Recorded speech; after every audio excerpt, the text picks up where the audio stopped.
বাংলার ভোটের ফল ঘোষণার পর থেকেই বিদ্রোহের সুর তৃণমূলের অন্দরে। সাংসদ বিধায়ক থেকে কাউন্সিলরের মুখ খুলছে সকলের। এবার সেই তালিকায় নবমতম সংযোজন তৃণমূলের প্রাক্তন সাংসদ শান্তনু সেন। তিনি দলনেত্রীর কাছে পাঠালেন পদত্যাগপত্র। সর্বভারতীয় মুখপাত্রের পদ ছাড়লেন তিনি। আবার তৃণমূলের রাজ্যসভার সাংসদ সুখেন্দ্র শেখর রায় মুখ্যমন্ত্রী শুভেন্দু অধিকারীর ভূয়সী প্রশংসায় পঞ্চমুখ। তার সঙ্গে অধিকারী পরিবারের দীর্ঘদিনের সম্পর্ক অকপট সুখেন্দ্র শেখর।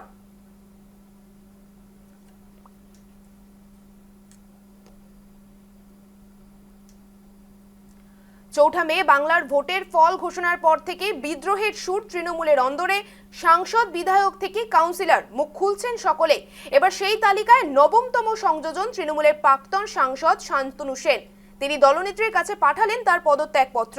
সর্বভারতীয় মুখপাত্রের পদ ছাড়লেন তিনি। আবার তৃণমূলের রাজ্যসভার সাংসদ সুখেন্দু শেখর রায় মুখ্যমন্ত্রী শুভেন্দু অধিকারীর ভূয়সী প্রশংসায় পঞ্চমুখ। তার সঙ্গে অধিকারী পরিবারের দীর্ঘদিনের সম্পর্ক অকপট শুভেন্দু শেখর।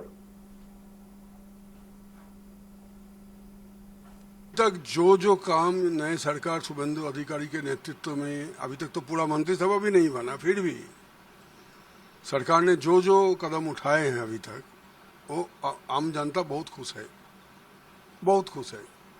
सही रास्ते पे सरकार चल रहा है, ऐसे ही सरकार चलना चाहिए।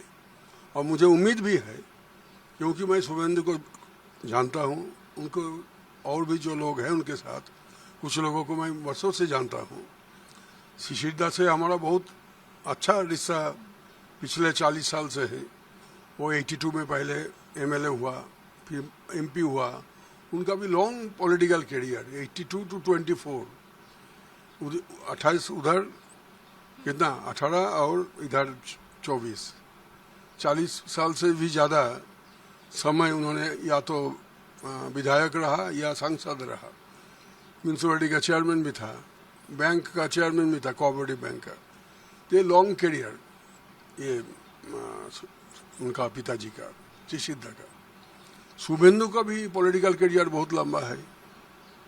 इस कम उम्र में इतने सारे उन्होंने देखा, सांसद थे, विधायक थे, मंत्री थे,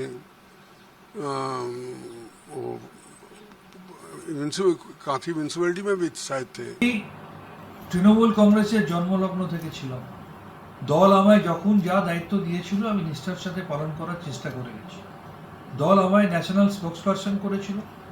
এমন বহু ঘটনা, যে ঘটনাকে কোনোভাবে সমর্থন করা যায় না, মন সায় দেয় না, সাধারণ মানুষ সমর্থন করতে পারে না, তা জেনেও শুধু দলের মুখপাত্র হিসাবে ইলেকট্রনিক বা প্রিন্ট মিডিয়ায় সেগুলোকে ডিফেন্ড করতে গেছি।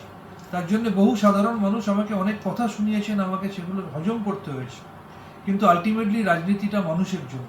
সেই বাংলার মানুষ 2026 সালের 4 মে বিপুল ম্যান্ডেটের মধ্যে দিয়ে যখন বুঝিয়ে দিলেন যে চাকরি চুরি, আরজিকর কাণ্ড, অভয়াকাণ্ড সহ বিভিন্ন ক্ষেত্রে পাহাড় প্রমাণ দুর্নীতির বিরুদ্ধে তারা রায় দিয়েছে, তখন সেই মানুষের রায়কে মাথা পেতে নিয়ে হার স্বীকার করা উচিত।